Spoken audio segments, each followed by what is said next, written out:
Bonjour Myriam Alaoui. Merci d'être notre invitée. Votre livre est un véritable événement. Il s'appelle « La vérité sort de la bouche du cheval » parce que c'est un premier roman et parce qu'il est déjà salué par toute la critique. Et qu'est-ce qui vous arrive, Myriam Alaoui? Très bonne question. Bonjour d'abord.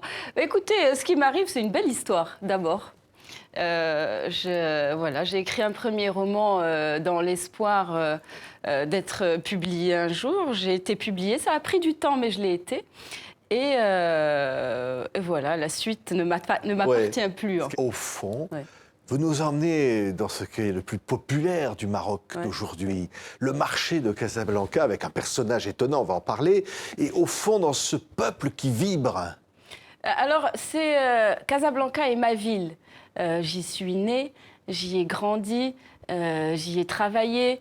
C'est une ville que j'aime beaucoup, c'est une ville qui vibre vraiment en moi. J'arrive, je voyage pas mal, j'ai pas mal voyagé, mais quand je reviens à Casablanca, ça a beau être sale, pollué, chaotique, bruyant, je suis dans mon élément.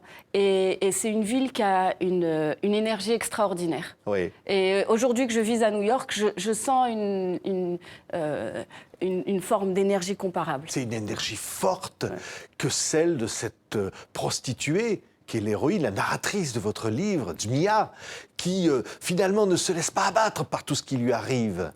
Oui, parce qu'elle a une personnalité, d'abord elle a une personnalité très gaie, et puis c'est sa nature, et elle est aussi, elle est très forte, et elle l'a pas toujours été, mais la vie dans un environnement tel que le sien demande de développer certains traits de caractère, et la combativité en est un chez elle. Mais c'est aussi quelqu'un qui est très détaché, qui a un humour très marocain, très casablancais, qui est parfois cynique, caustique. Donc c'est vraiment un personnage qui a plusieurs facettes. Oui, et ce langage qui est incroyable dans le livre, ce mélange finalement entre le français, les expressions, les mots arabes, et cette vérité dans les mots. J'ai entendu souvent cette réflexion sur le langage, mais en fait, c'est simplement de l'arabe marocain, c'est de la darija.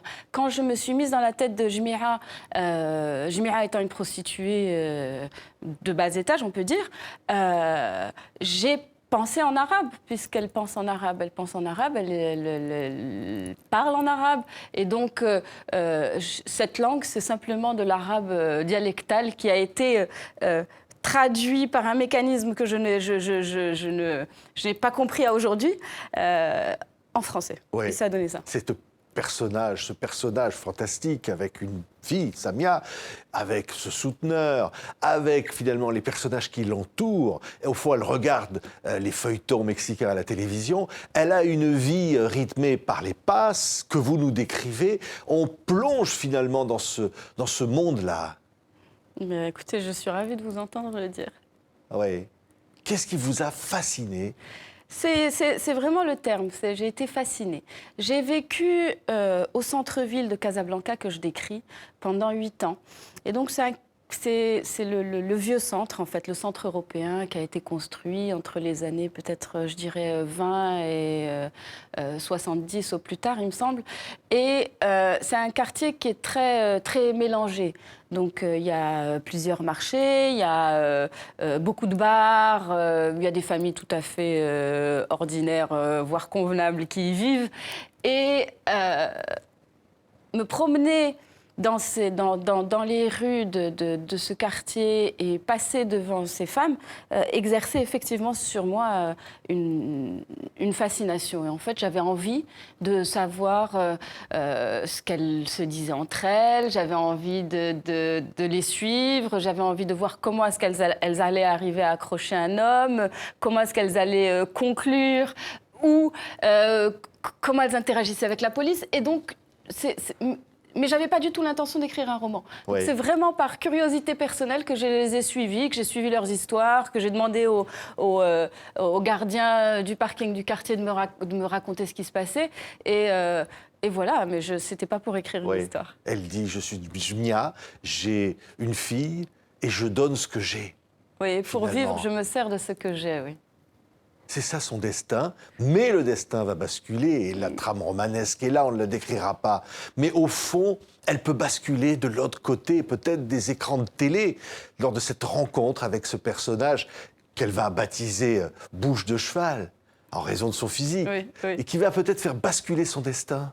Ben, c'est ça, en fait, Jmira, au début, sa première rencontre avec Bouche de Cheval, donc c'est une jeune femme qu'elle appelle Bouche de Cheval parce que dès qu'elle la voit arriver, elle voit cette femme avec cette grande bouche plein de dents et qui sourit tout le temps, et elle se dit, mais qu'est-ce que c'est que cette énergumène? Et en fait, Bouche de Cheval est cinéaste et elle cherche à rencontrer des filles comme Jmira pour préparer un scénario sur lequel elle travaille. Et donc voilà, Jmira la rencontre et ça donne ensuite une histoire qui évolue. Et Oui, que qui est cette trame romanesque, on se dit presque que ça peut faire un film, Bah, votre livre. En tout cas, moi, j'aimerais beaucoup en faire un film. J'aimerais réussir à travailler sur l'adaptation du roman au cinéma. Et parce que c'est quelque chose, dans l'écriture, j'ai vraiment visualisé chaque scène. J'arrive à avoir le moindre élément de décor, le type de personne qu'il faut, la vivacité, la vitalité. Donc oui, c'est un projet que j'aimerais beaucoup, sur lequel j'aimerais beaucoup travailler. Finalement, vous dites le Maroc d'aujourd'hui, Casa, c'est romanesque. Au fond. Oui, c'est une ville. Casablanca est une ville dans laquelle on peut vivre un tas d'aventures. Et si on est ouvert et qu'on parle aux gens, on peut se retrouver embarqué dans des histoires pas possibles. Et j'aime beaucoup ça. J'ai été l'été dernier, je me souviens, sur la plage de Ain Diab, donc de Casablanca, un soir de Ramadan. Donc c'est devenu une tradition casablancaise d'installer des tables en plastique sur le sable et de faire la rupture du jeûne sur place. Alors bon, là, jusque-là, ça va, plus ou moins, parce que bon, c'est assez exceptionnel en soi. Mais alors, il faut voir le cirque que c'est magnifique. Il y a des familles de 20 personnes, 30 personnes qui viennent y fêter un anniversaire. Pendant qu'on regarde, on voit un dromadaire passer, puis un cheval, un poney, et puis après, on a un feu d'artifice qui pète, et puis il y a c'est complètement fou.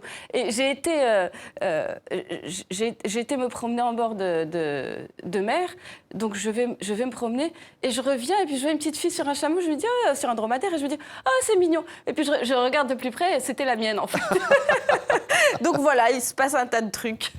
Merci, Myriam Alaoui. La vérité sort de la bouche du cheval. Votre premier roman événement. Merci d'avoir été notre invitée. Merci à vous.